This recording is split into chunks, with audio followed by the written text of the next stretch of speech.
Hello everyone, I want to put together this quick video. So what I'm doing is we recently remodeled our bathroom and I'm switching out all of the GFCI receptacles and regular receptacles and switches for Decora white. So I'm just going to go over everything that I have real quick. So we have our safety gloves here, prefer the rubber ones. We have a level to level our trim plates when we get there. Wire strippers combo. So I can actually twist the wires too if I need to with the tip. In the trade, these are called dikes, but they're side cutters, diagonal cutters, cutting pliers. I've got a Klein ratcheting 15-in-1, love this tool. Got a knife that I'm gonna use to cut the Romex cable. I've got my fluke meter, auto select. I've got what we call in the field a tick tester or a hot stick. It just sees if there's live current in there. Pretty handy tool. I've got some 632 screws here. These are because the ones on these receptacles are probably going to be too short, and the switches. So I have a variety of ones that are longer or shorter, so I don't need to cut them or get new screws later on if they don't fit. I've got electrical tape. I've got my Milwaukee impact drill. Little overkill on the 18 volt, you use a smaller one. Or you can just use a screwdriver, you don't need the drill. I've got a variety pack of wire nuts, just in case I run a bunch of wires. I've got some Romex cable that I'll use for little pigtails, and I'll show you how to do that later. I've got Decora 2-gang trim plate. I've got a Decora single gang trim plate. I like Decora, and I like to buy oversized just in case and match everything. These are oversized.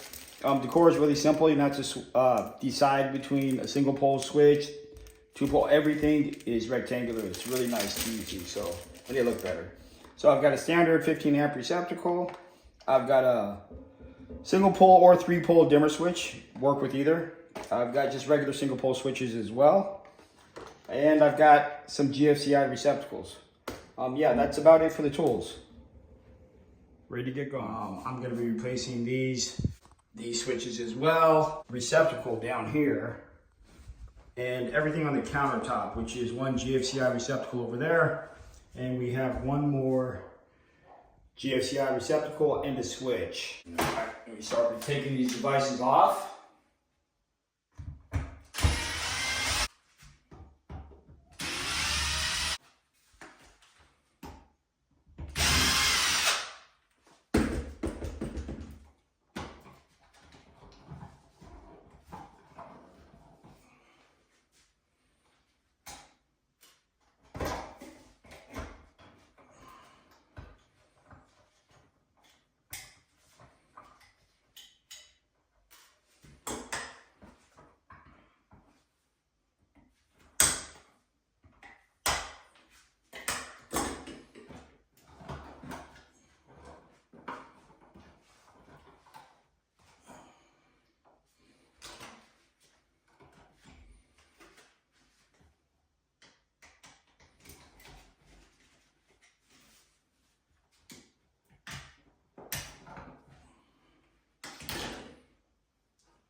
Let me actually show you how to identify the hot cable.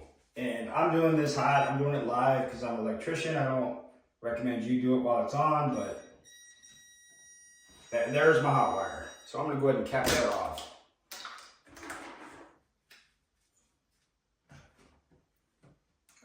Sometimes it's necessary, especially if you're doing switches, to give it a check first, find out your hot wire, your switch lanes. If you have a 3-way switch or something like that, the wires could be funny, especially in residential. Typically, your black wire is your hot wire, your white wire is your neutral. It's not always the case. Some people got in there and they change it, or it wasn't done properly to begin with. So yeah, it's a good idea to identify everything that's hot and cap it off.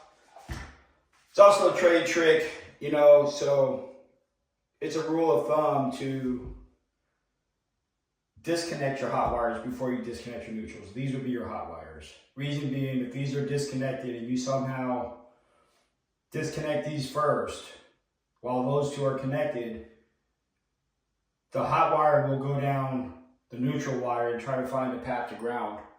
and it'll go back to the panel of the nearest device, and it could potentially give 240 volts or 120 volts on this leg to some of your electronics and fry them. I've seen it happen.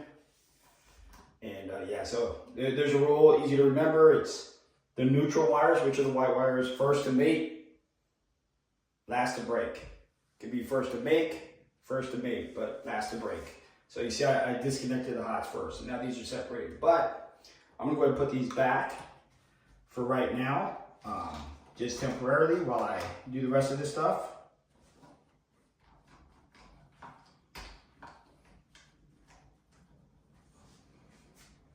Okay, then we got your switch, which is just, this is a single pole, regular switch. Nothing fancy about this, can't go wrong.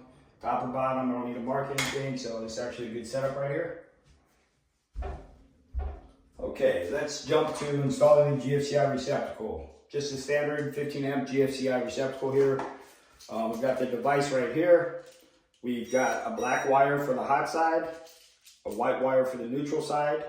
That would be black is hot, white is neutral. This is what they call the line side. Anytime you get a GFCI, they're gonna have this yellow tape across the back. That's the load side. So if you wanted to, let's say, protect something downstream, in this case, this is my hot wire coming in, I would connect it to the line side. This would be my load side. So anything downstream of this would be protected on this button. So you got test and reset. So if there's a ground fault, and let's say it was going on this cable downstream, and let's say this cable went to another receptacle, it would trip this little button right here. And even though receptacle is another location, it won't work until you come back and reset this one. I like to make it simple. It's a little bit more expensive, I guess, but especially when I'm doing residential service, people kind of appreciate just having the button right on the device. They don't have to figure out what's downstream and do all this technical stuff. So what I'm gonna do here, even though it's my own home, is I'm gonna wire nut these two together, and I'm gonna pigtail off of this and make one straight connection. So anytime this thing has a ground fault, you can reset it right here.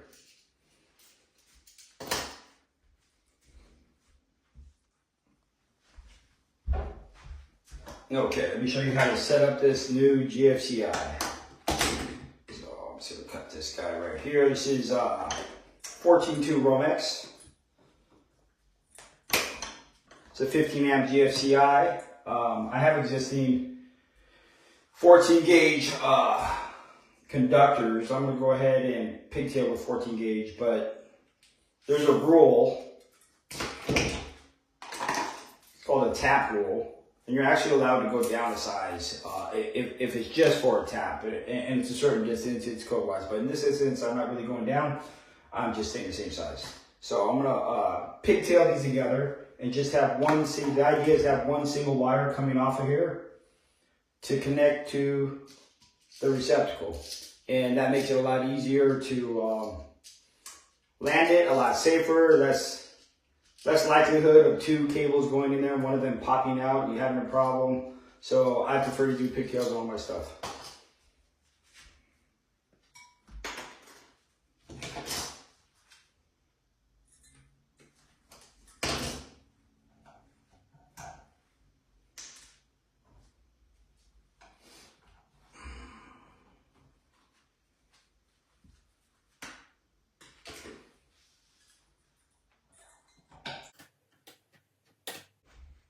Okay, finishing up on this neutral wire here. Got a nice twist tie connection with the conductors themselves. There we go, I'm gonna tuck it back in there. I straighten out this ground wire, it's pretty short. It's gonna give me some problems. I've also got some obstructions back here. Actually a loose wire right in there. That's not doing anything. Get that out of there. These GFCIs, little tip, these GFCIs are pretty bulky compared to a regular receptacle. See how big they are? They're pretty fat and bulky, so you got to make enough space in there with your wires so when you get done, you're not having a problem shoving it in there and then possibly making a loose connection because, you know, if you got jostled around during that process. So here we go. Strip these. Got the neutral right here. Go ahead and tuck this in the slot. White wire, white screw.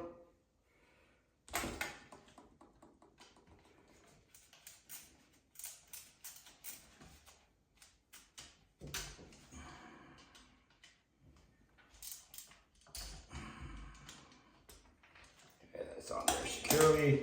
Do the same thing with the hot wire. Strip that down. Get this guy in here. Get my screwdriver on there.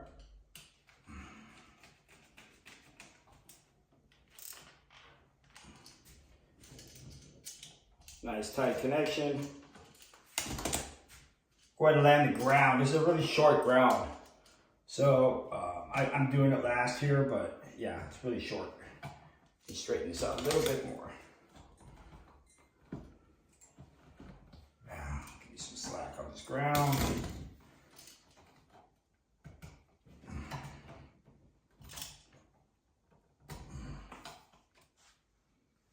Okay, here we go. We're going to trim out these devices. I'm going to replace the short factory screws that came with these. Very short, with one of the screws from my 632 kit. I showed you that earlier. 632 is the screw type that you're going to use for typical devices like receptacles and switches. Yeah, so let me just go ahead and show you real quick. This long screw enables you to work a lot easier than trying to fight with the short screw and get it in the hole and all this other stuff. So really helpful, really good idea to pick up a 632 screw kit if you're changing multiple devices. You should have one around.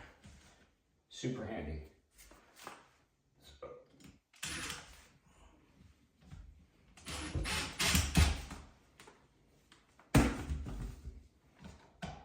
Get this thing as square into the wall as possible, and just kind of eyeball flush. Looks like right there is about good.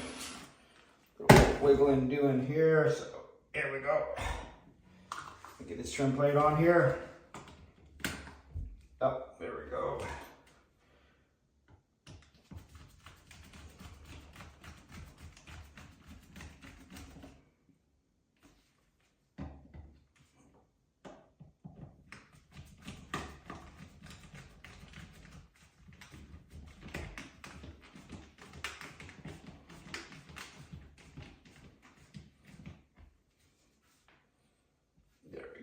I always like to get my screws vertical in line with each other. A little pet peeve of mine. I always like to throw a level on it, make sure that it's as close to level as possible. Right there is good enough. Same thing with the switch. I'm going to replace the factory screw with a longer screw.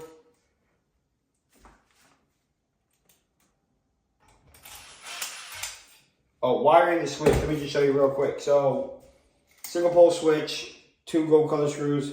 Doesn't matter which wire lands where. If you've got 2 wires poking out, one is a hot, one is a switch leg.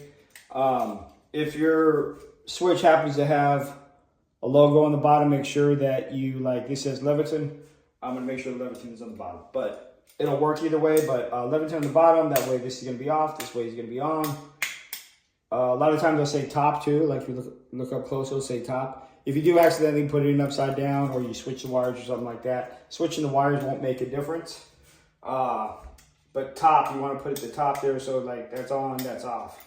Okay.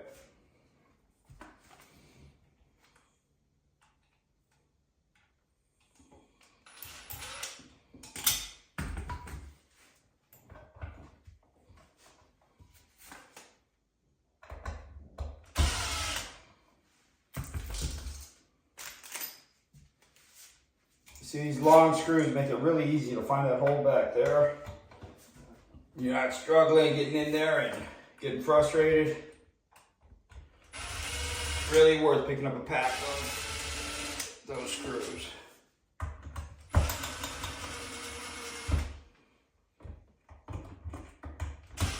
Square that baby up. Got a trim plate. I like to use the nylon plates, the unbreakable ones. You'll see why if you don't.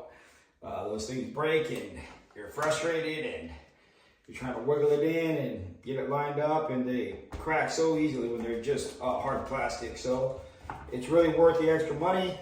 to get that. And then even if you do successfully get it on, what will happen a lot of time with a hard plastic plate is that it will snap. Okay guys, so with just a few simple tools, a little bit of hard work, not as difficult as it seems, you could absolutely take this on yourself, and good luck.